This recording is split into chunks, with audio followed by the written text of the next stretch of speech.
the gates of hell. You don't touch me. And comes face to face with the disease that shows no mercy. To protect the U.S. is to stop the outbreak. This is the only way to keep entire nations from being reduced to ashes. As this deadly virus spreads across borders, find out how bushmeat from markets in Africa end up smuggled into the United States and can pose a hidden threat here at home. Where did it come from? Why is it spreading? Can anyone stop it? And is there a cure? Ebola, inside the deadly outbreak.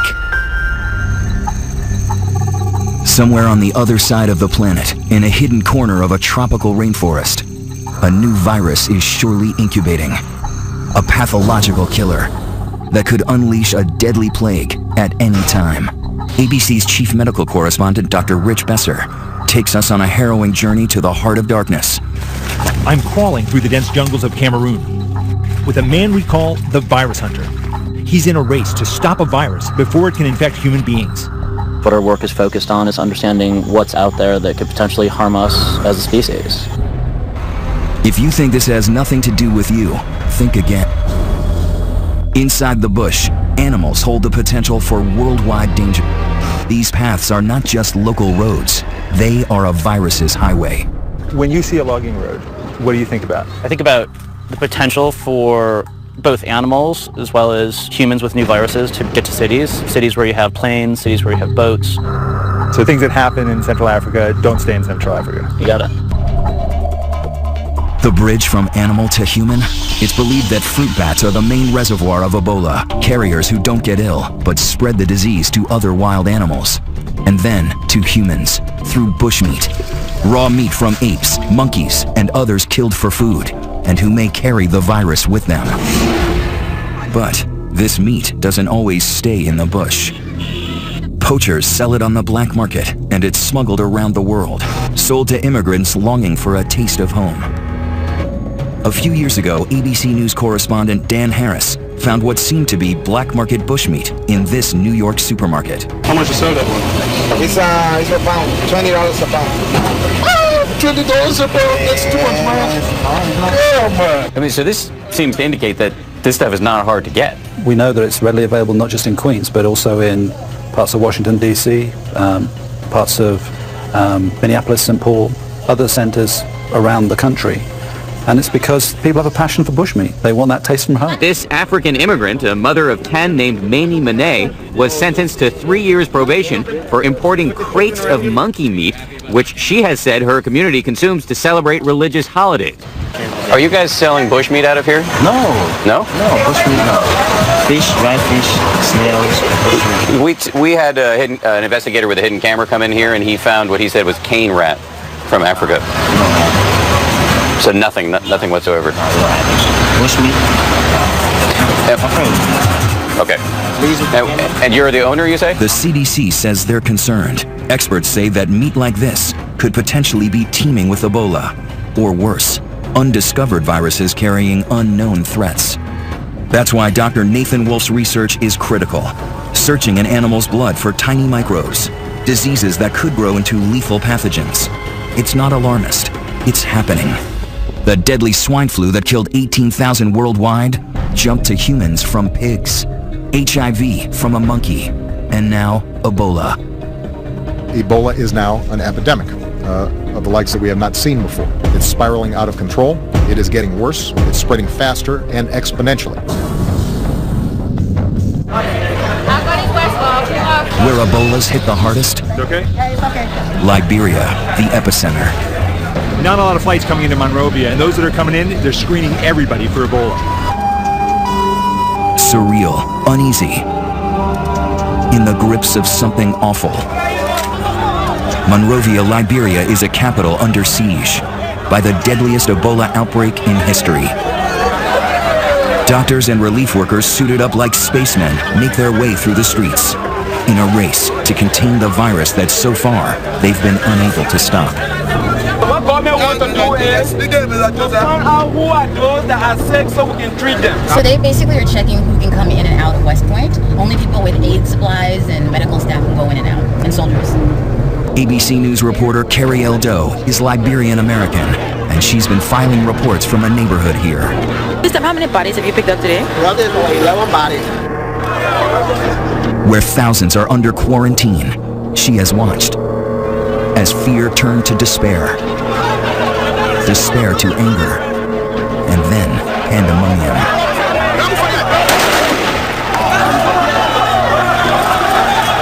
There's been looting and rioting. The only routes out are ones nobody wants to take, by ambulance, straight to an Ebola treatment center, or in a body bag. Liberia is a country founded by freed American slaves. The president, Ellen Sirleaf Johnson, is Harvard educated and lived in New Jersey. And the main hospital is named for our own president, John F. Kennedy. This is the emergency room, and you can see there's no one going in, there's no one going out. That's because there are no doctors to take care of patients. There's no one here. No one here, it's a ghost town. This unit, it's stuck back in the furthest corner of the hospital compound. It used to be used for treating people with cholera, and now it's where they're putting patients who may have Ebola. Many of them do. The facilities are makeshift. Their protective gear is the only barrier between them and the disease. They've had to make some of it themselves. They don't have hoods that are ready-made, so they're making hoods out of other protective equipment. The temperature, is it hot in what you're wearing? Oh yeah, that's the heat. The heat is too much? Yeah, too much. The place is not just like ordinary hospitals. If you are finished with what you want to do, you don't just leave and leave the others there. I'm okay. He's got a hood, he's got 2 layers of gloves on, an apron, boots, outer clothing, a mask, and goggles, so that every part of his body, every inch of skin is totally covered up. Even though I've spent my career working on infectious diseases, I have to confess, this is scary. You don't touch anything, okay? Just use your eyes. And you may talk to somebody, but you don't touch anything. Okay. This is Ebola Zaire. Highly contagious, highly infectious, very dangerous. So you have to take very good care. Don't rush to help somebody. Don't pick up things. Don't panic, eh? Stay calm. Stay calm. This is the Ebola isolation unit. He's about to go in. He opens the door. You can take a look. Patients with Ebola are everywhere. The team is not allowed to go any further, even in all their protective gear. Ebola is named after the river in the Congo, where the virus first appeared in 1976. There have been major outbreaks since then, but never like this. Cases began showing up in March of this year. In June, the first case walks into Monrovia's Elwa clinic. My job in the Ebola unit was to make sure that doctors were suited up properly. At the time, Nancy Reichbold is a Christian missionary from North Carolina with no formal medical training. When doctors went in, I wanted to make sure that they were dressed properly, and when they came out, I wanted to make sure that they had been decontaminated properly. And I felt the weight of that, I can tell you. We've been in Ecuador for 5 years. We were in Zambia for 8 years, and then in Liberia. We've traveled in many places. But they have no idea what they've signed up for this time. As the death toll mounts, Liberian health workers start to fall ill. I had a co-worker who ended up having Ebola and died. And I had trained him for 3 nights. By midsummer, one by one, 8 organizations make the wrenching decision to pull out of Liberia. But the Reichbolds stay. So do Doctors Kent Brantley and John Fankhauser, physicians and fellow missionaries who work at Nancy's clinic. Our hospital is a busy, 45 to 50 patients at any one time, 3 to 5 surgeries, delivering, 4 or 5 babies every day, where we'd see, 150 patients a day. So each of us took our turn seeing patients in the clinic as well. So it was very busy, very full, and very clinical. They don't realize they are in the midst of the worst Ebola outbreak in history. The problem? This outbreak has come to such a densely populated place. 2 years ago, there was one in Uganda, across the continent. Back then, Dr. Besser traveled deep into the jungle to rural villages, very far from any city. Wrapping up this epidemic is all about going down these roads, finding any possible case. It's really hard work. He and his producer were the only outsiders permitted to travel with the CDC team into the epicenter, with unprecedented access into the wards of suffering. Just try and stay calm. It is quite frightening if you suddenly start to find breathing difficult. Don't touch your masks. That's the rules. Very good. This time, Besser was allowed to go inside, but it was too dangerous to allow his producer to follow. He went in alone, with only a small camera. I have to say that there are a few things that I've done in medicine that are as nerve-wracking as going into this place. Those are the three who have Ebola.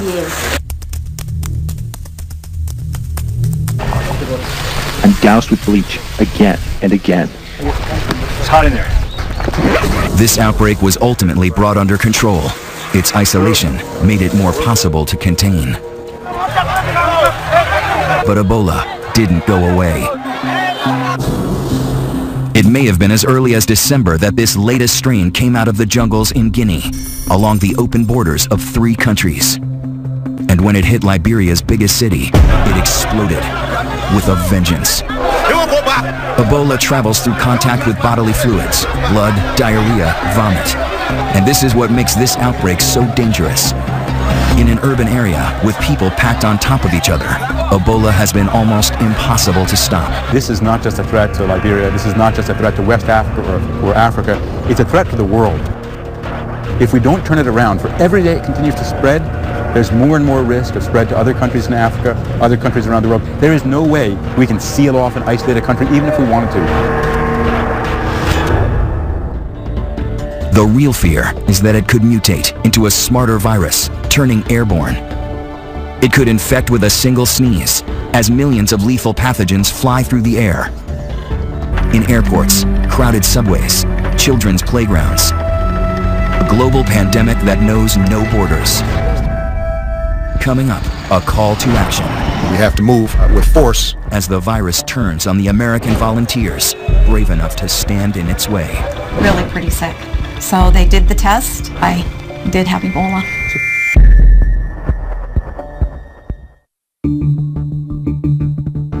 We have to act fast. We have to move with force. President Obama now sounding the alarm, sending 3,000 U.S. troops and 100 specialists to West Africa, to the front lines of the battle against the deadly Ebola virus. Faced with this outbreak, the world is looking to us, the United States. Joining healthcare workers who have come from all corners of the globe in a race against the clock to beat back the pandemic. Will we see Ebola in America? I can't predict the future. What I'm sure of, and what's happened already, is that people have come from parts of the world where they might have been exposed and they've had fever. So we have to be prepared. We have to be prepared to test, to isolate, and to respond. Already, Ebola is in 5 West African countries. The epicenter, Monrovia, Liberia. At the request of the Liberian government, we're going to establish a military command center in Liberia to support civilian efforts across the region. Henry Gray is running logistics here for Doctors Without Borders. So this is a 240 square meter tent. Building clinics here as fast as they can. This group is on the front lines of every health crisis in the world, but even they are overwhelmed. How much room do you have now in the 120 bed unit? The 120 bed unit is full. It's full. Full. And the patients who come here who need care? Unfortunately, we have quite high mortality amongst the patients, so that frees up space. Before this outbreak, what's the largest center you've ever designed? Earlier in this outbreak in West Africa, I think we went up to about 80 beds, but prior to that, around 40 beds. 40 beds? Yeah. And here, 10 times that? 10 times. Is the virus winning? The world has never seen Ebola as we're seeing it now. And the challenges are enormous. Ebola is sneaky. The first symptoms look just like flu or malaria. Achy muscles, a headache, fever. The patients have probably delayed coming in, tried to convince themselves they don't have the virus. Going into the triage unit here at JFK Hospital, that's where they try and sort out whether a patient coming in has Ebola or something else. They're having diarrhea, stomach pain, vomiting, some are bleeding from the mouth, another person is bleeding from the injection site. And how will you know if that's Ebola or something else? Because majority of them have interacted with people who died. All along the way they're spraying with chlorine so that if there have been any Ebola leakages, they're killing it with the bleach. So what happened? One of the patients just died from the chair just on arrival. Like 20 to 30 minutes. So by the time they get from triage into the building, some of them have died? Yeah. And Ebola can kill you in so many ways. Severe dehydration, your kidney and liver shuts down. You may even bleed to death. The sheer number of cases coming in make it very dangerous for those patients who don't actually have Ebola. They're sitting near the patients who are sick. Is that a problem? Well, once they bring somebody who doesn't have an infection in here, then they have exposed that person. But we take so many precautions inside there. Yeah, but for the patients who come in, if he didn't have Ebola before, he may have it now. Yeah, the risk is high. We are spraying all the time and we limit movement. We don't have enough space where to put this. Yeah. That's why there's too many patients. Yeah. You need more space, more treatment facilities. We need more beds. When Dr. Besser came back to the clinic the following day, they had 10 more dead, 30 more sick, and they were turning patients away. How many patients are you seeing? How many? 80. Yesterday they said there were 60. They keep coming. There's 3 patients waiting to be seen, but nowhere for them to go. No beds. It's full. At the Elwha Clinic, Dr. John Fankhauser is relieved that reinforcements are arriving. For most of the summer, he and his colleague Dr. Kent Brantley were among the few American doctors who stayed. Kent Brantley, he's a family physician, much like me. Kent was drawn to the Ebola work, and when Samaritan's Purse offered to run the newer Ebola unit, they named Kent as the medical director. By midsummer, his fellow evangelical missionary Nancy Wrightball had gone from hospital administrator to decontaminator. When Ebola hit, Nancy stepped into the position of not only our head hygienist, but also training the other hygienists that were coming alongside. And so she had a position that was never inside the unit. When we got suited up, she would make sure that we were suited up appropriately and not an inch of skin was showing. And then when we came out of the unit, Nancy was in charge of spraying us down and decontaminating us. Those are critical jobs. Exactly. Very critical. She understood the risks, but even that didn't protect her. One hot day in July, Nancy Wrightball started to feel ill. I first knew Nancy was sick on her birthday. I was running fever. I had had malaria once in this past year, and it was just the same symptoms. Dr. Brantley was also sick, and so Dr. Fankhauser took on a job he never thought he'd have, caring for his friends. Kent became ill the day after Nancy became ill, and I found out about it after he had spent the day at home, and he had fever for about 12 or 14 hours solid, and I was concerned. The next morning, Kent contacted me and was actually doing worse. By Saturday, I was still not doing very well, and the doctors came back and said, Nancy, we don't really think you have Ebola, but we want to do the test anyway, just to set everybody's mind at ease. It seemed almost impossible with how cautious both of them were. We were really trying to convince ourselves that this was some other form of illness, maybe dengue fever or some other type of illness that would be mosquito-borne or could have infected him and caused similar symptoms. And still ahead, an experience that becomes all too real for American caregivers working here. It was a fire straight from the pit of hell. They weren't sure I would even make it to the U.S. And then, is there a cure? Ebola inside the deadly outbreak.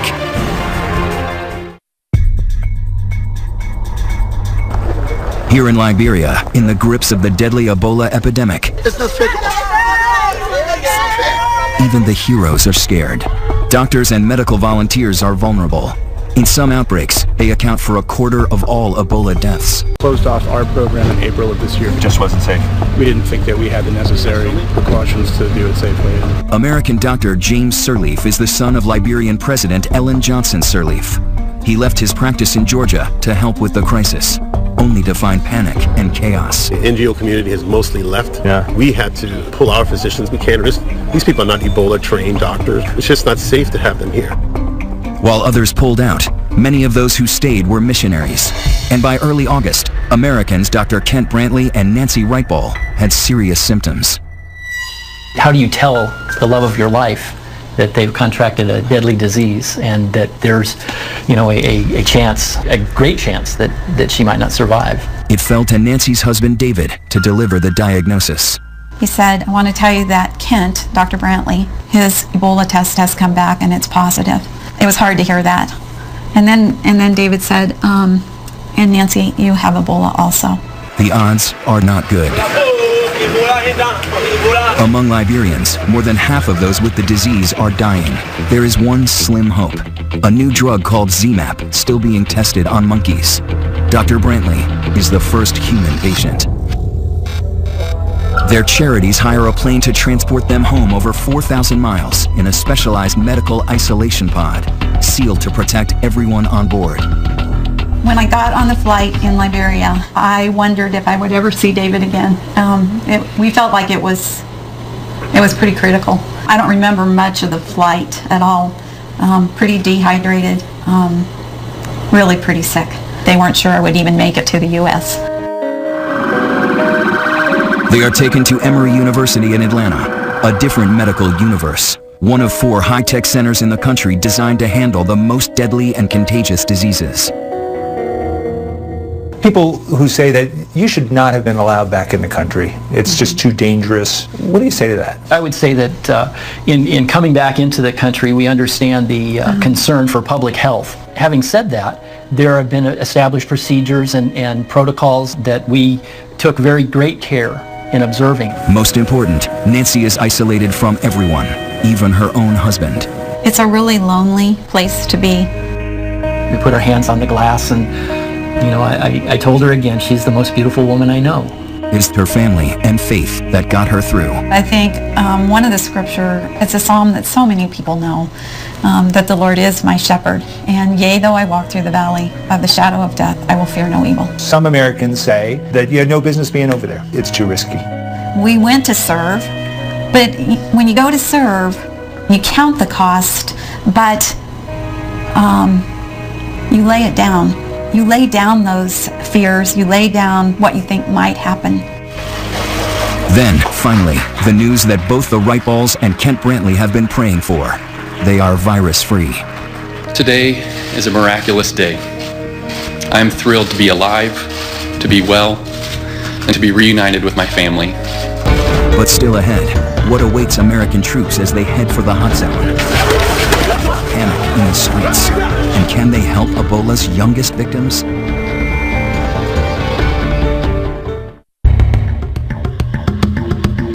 It looks like a war zone. The West Point slum in Monrovia, Liberia. Population over 50,000. By now, the Ebola virus, on the move since December, has killed over 2,000 people in West Africa. And now 3,000 American troops are preparing to deploy there. So this is an epidemic that is not just a threat to regional security, it's a potential threat to global security. If these countries break down, if their economies break down, if people panic. It's already happened. In Monrovia, Liberia, the epicenter of the crisis, West Point became a flashpoint. The panic started in mid-August when the government set up an Ebola holding center there. They quickly filled up with people like Finda. The other adults in her family are dead, so she has 6 kids with her, and her nephew Sa is sick.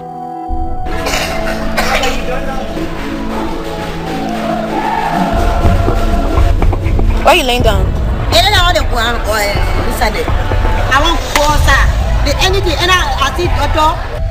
Her young sister, another nephew, and her own 2 boys aren't ill, but they all wait with Sa, amid other patients who may have Ebola. You an hour? I will not touch him. Why? Because it's safe. It's safe. And then what I'm doing in my hand.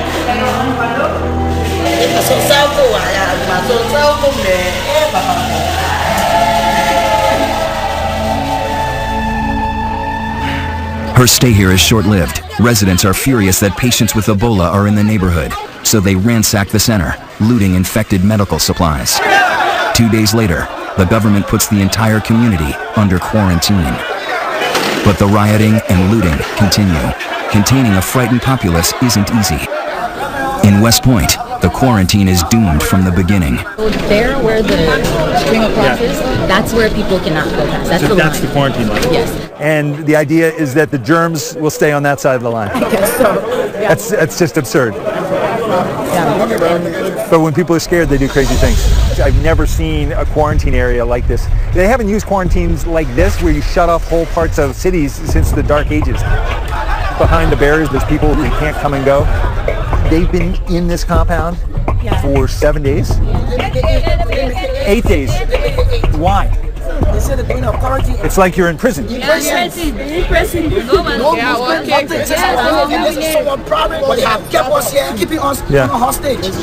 For some, no food, little water, and no power. Very bad. Very bad. You know, you can't live in a dark place just like your animal. Meanwhile, Finda and her children are living on the streets, afraid her house is infected with Ebola. 3 more of her kids are now sick, and they're hungry. But she's also afraid to go to the hospital. So many have died there. So we're taking her to the hospital today? I don't know. We take you from here. How many children? 1, 2, 3, 4, 5, 6.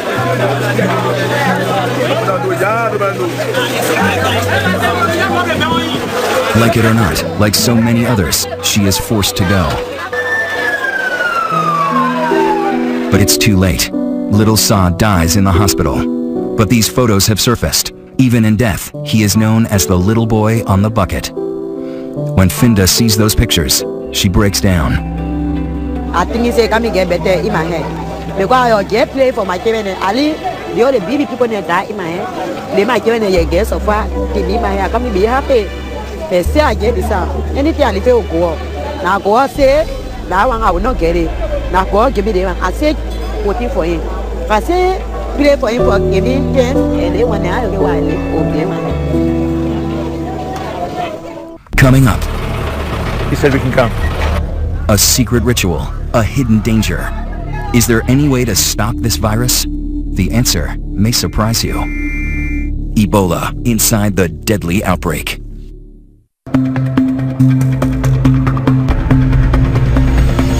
I never thought I'd be in pursuit of death. We're chasing one of the burial teams that's been put in place to properly dispose of people who die from Ebola. But in Monrovia, Liberia, Ebola is spreading uncontrollably. One of the main ways Ebola is spreading in West Africa is through burial practices, the ritual cleaning, the other things that are done around burial. If they can't change that, the feeling is there's no way to control Ebola in West Africa. Officials are on the hunt to find these bodies, test, and burn them before more people get sick. At JFK Hospital, the dead are taken out through the back door. We can come to this side. Yes? We're beckoned in by part of the burial team.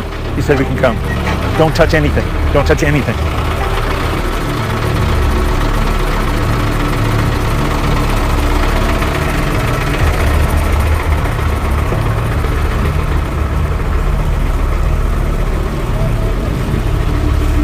How many bodies are there? 9. 9? 9. They've already collected 9 people who died from Ebola.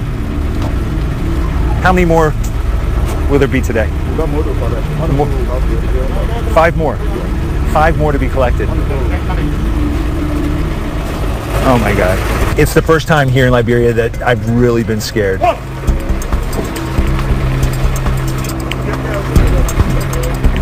This is incredible. You know, seeing a truck cart away 10 bodies of people who died from Ebola, it's the gates of hell, going into that treatment ward and knowing that the odds are you're going to come out in a body bag. The scenes here in Liberia are grim reminders of what can happen when a virus breaks into the human population. We are all social creatures, care for our sick, wash and bury our dead. And that is in the end what makes human beings so vulnerable to Ebola. It's why one of the biggest problems here in Monrovia are burials. Bodies may be covered with viral particles that can infect any who touch them. Funerals are a common source of Ebola's spread. ABC News producer Carrie L. Doe was with a burial team as they attempted to recover a body from a grieving family who doesn't want to part with it. Why do you want to bury the body today? Because the man is a Muslim man. So we bury the body today. Won't do our bury the man today. Maybe the people can go out to bury the body in our place. It's not anything. But won't bury the man today. But what if he does have it? What if he did have Ebola? The man not have Ebola. The bodies are packed up, never to be seen again. This is where they end up, a pile of ashes, beside the next bodies ready to be burned. Sometimes the bodies are taken before they're even tested. It leads to mass denial that loved ones ever had the disease. Families so desperate to bury their own that we catch a secret one about to take place to avoid the government carting the body away. Where were you all taking the body? The boys were caught by vigilant neighbors, disgusted that they might spread the disease in the neighborhood. An unforgivable crime. That thing is very, very terrible. For you sitting in the car with that body, it's terrible. They brought all the Ebola virus out.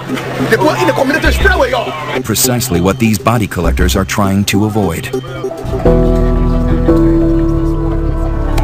We're following this blue truck. It's got the head of the burial team. He got word that in one house in this village, 5 people died from Ebola. It's a race against time. Every second those bodies linger, the greater the chance of someone else getting infected. The community here says that the 2 people in this house did not die from Ebola, so they're not letting the burial team in. To Elwa. How many bodies are in Elwa? Elwa, we got 8 there. Yes. The burial team is pulling out. They're going to the next hospital where there are many bodies, many people who have died from Ebola. A grim task with no end in sight, no shortage of bodies. When we come back, can the virus come to our shores?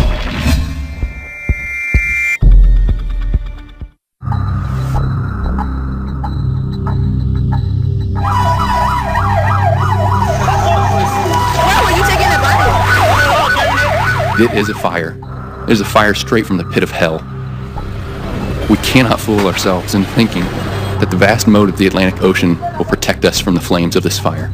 An impassioned warning from a man who knows Ebola's wrath all too well. American doctor Kent Brantley knows he's lucky. The medicine he took is not a definitive cure for Ebola. Others who were treated with it have died. And as the U.S. puts boots on the ground in West Africa, cases there double every 3 weeks. An already very weak public health system is near collapse in these countries. Patients are being turned away, and people are literally dying in the streets. And it's a struggle to keep infected patients quarantined.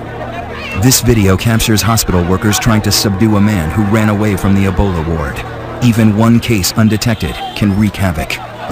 A few weeks ago, a Nigerian diplomat with Ebola slipped out of his quarantine and fled to the global oil hub of Port Harcourt, where hundreds of workers from all over the world live. He was secretly treated by a local doctor in a hotel room.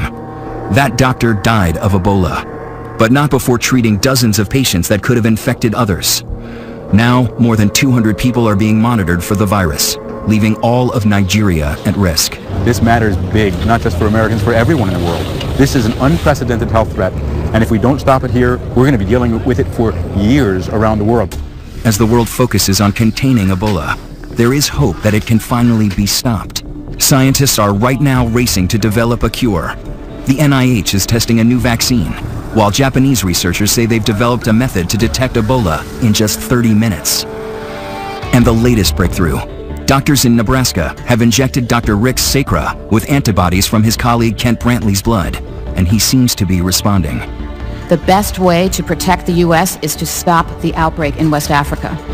What can be done to save the lives of people who already have Ebola? We give them the best. There are some who are doing well, like I can call you.